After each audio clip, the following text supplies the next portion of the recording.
Oh, kaya, boy. Good morning. Good morning, Mayor. Tulog ka na ba?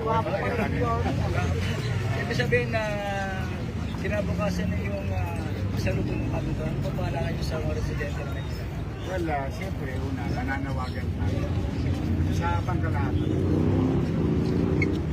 Maraming mga pamamaraan na pagsalubong na bagong taon na maingay at masaya.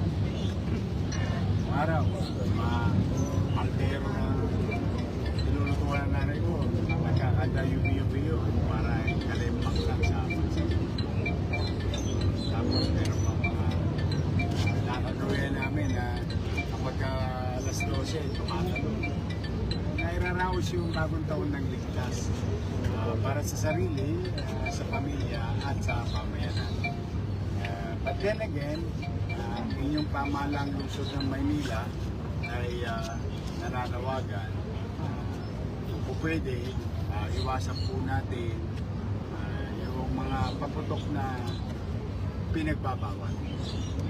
Lalo mag-iikot ho ang Manila Police District at yung mga itinitignan na hindi po pwede, hindi kinikilala ng pamahalaan o pinapayagan ay kukumpiskahin at baka magkaroon pa ng nagarin mo bagong taon, asunto inaabot.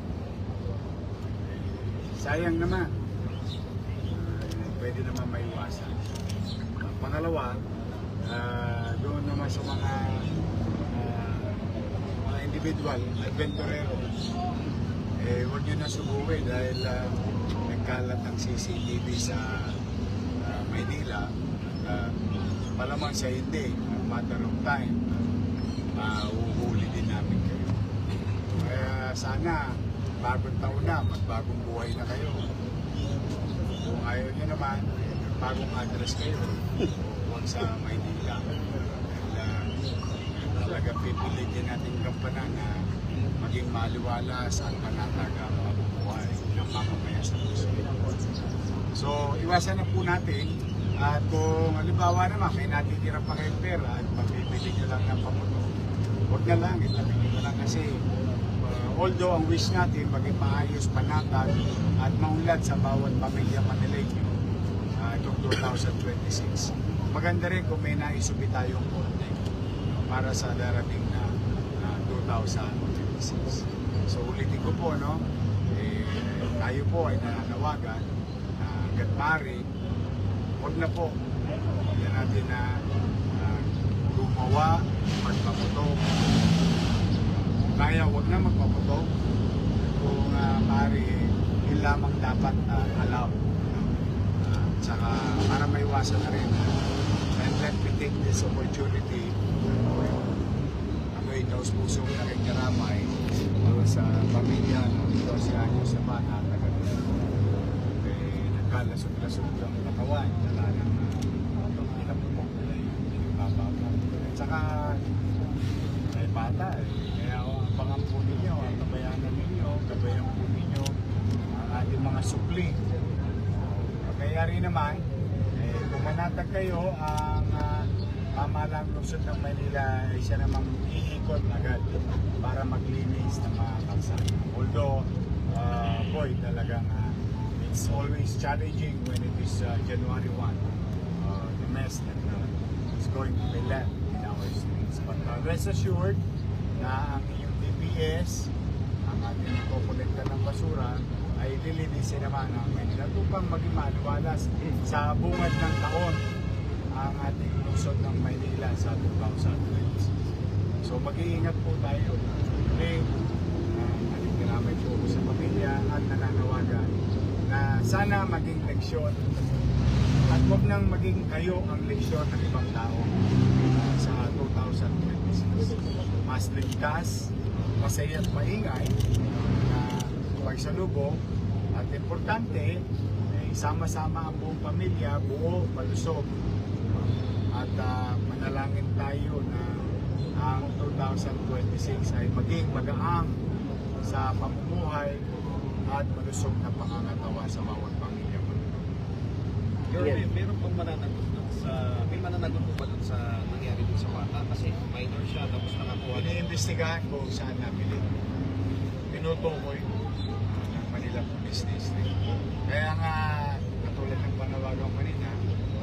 ilatag yan dahil una, nakukumpis ka, sayang lang ang mga nyo.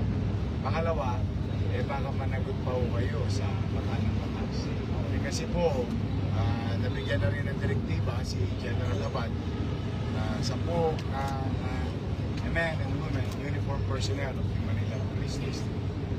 Katulad naman, nalibawa lang, ito naman yung isang bagay. No? Minsan tayong mga kabataan, wala lang na nagpapalundag lang tayo ng kaibigan, o nagpapasaya ng kaibigan, o magbibida-bida tayo, o magpapaputok tayo ng baril. Yun o, magandang leksyon. Yung nakita ninyong nag-post pa sa TikTok sa ginawa sa Arten. Kagabi po, ang bagong taon niya po ay malamig na bakal. Ang inihimas niya. Sakit pa ngayon. Hindi ka pa makapagpiyasa. Walang gobyerno. Matagal-tagal. At saka mabigat na kaso yun. Hindi siya biro kaso. Ngayon, yun yung kaso. Yung kabilang banda naman, mas dapat nating isipin bilang tao. Pag tayo nagpaputok ng baril, siyempre yung bala pupunta sa taas. Wala na mapupunta sa ibabaw yun kundi pababa. Baka naman na makadisgrasya pa tayo. Historically, alam natin na minsan may nakakapanghinayang na buhay na pariwara ng walang kabagay-bagay. So, itabi nyo na yan. Mahirap po. Konsensya, mahirap dadalhin yan. Plus, of course, mapagpapalagay sa Mayor, may mga nakumpis ka na ba tayo mga kaputok? Gaano na po kadami? may mga nakukumpis ka na mga presin. Meron din kayo makikita mga binibenta na what you call rehistrado. No, katanggap-tanggap naman sa mga aliton. Pero yun nga, uli ang panawagan ko, huwag magbebenta ng mga bagay na hindi pinapaya. Ano na lang mayor ng Parrots? Maraming fireworks. Ang Maynila ngayon, pagpaumanin ninyo ako, talaga, hinihingi ko po ng patawad.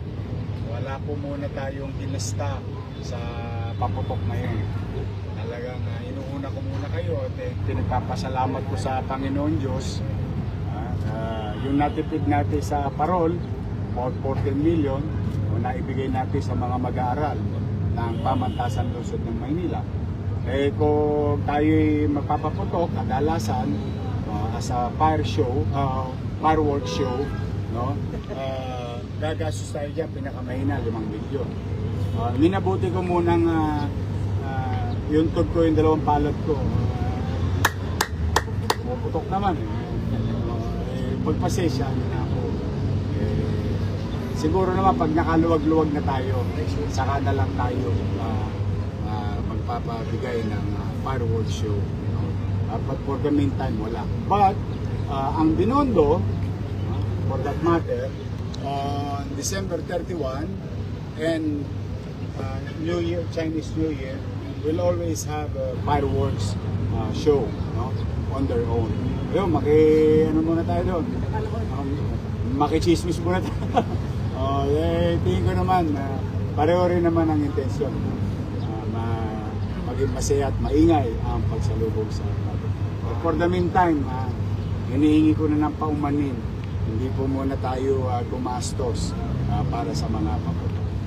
Bibili na lang po ako ng gamot.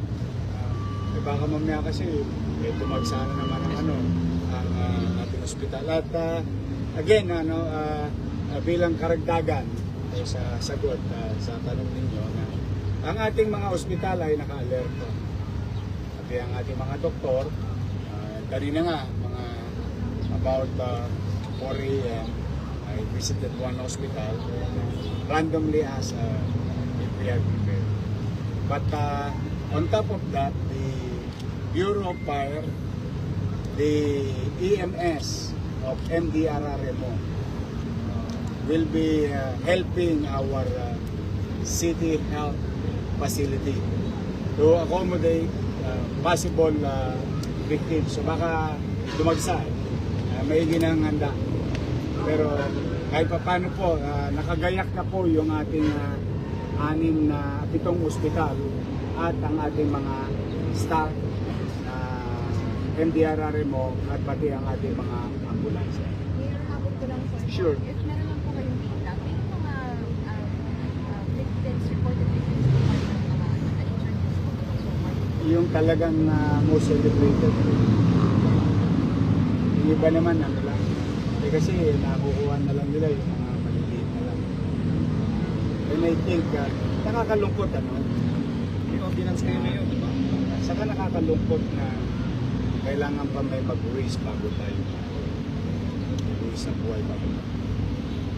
Sana talaga kapulutan ng aral yung nangyari. At wag na sana maulit. Loobin nawa ng Diyos. Wag na sanang maulit. Mayor, ang MPD talagang iikot na talagang matindi na to.